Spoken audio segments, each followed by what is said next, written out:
Getting a code that says your exhaust system is overheating is basically your car screaming for help, and that is exactly what P200E means. This code indicates that the catalyst system over temperature on bank 1 is higher than the safe threshold. Bank 1 is simply the side of the engine where the number 1 cylinder lives. On modern diesels, you have a diesel particulate filter, or DPF, and a catalytic converter that work together to trap soot and burn it off. This process gets extremely hot naturally, but this code means it has gone beyond the limit. This is dangerous because excessive heat can melt the internals of your catalytic converter or crack your DPF, which are incredibly expensive components to replace. You might smell something burning, see heavy black smoke, or feel a major loss of power.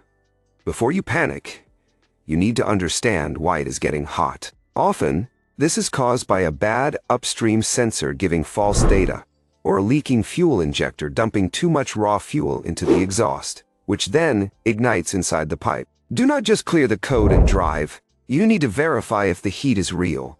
A great trick is to use an infrared thermometer or a laser temp gun. Crawl under there safely and measure the temperature before and after the catalyst while the engine is running. Compare what you see on your thermometer with what your diagnostic scanner says the sensors are reading. If the scanner says it is 1,000 degrees, but your thermometer says it is only 400, you probably just have a bad temperature sensor. Also, look closely for exhaust leaks before the converter.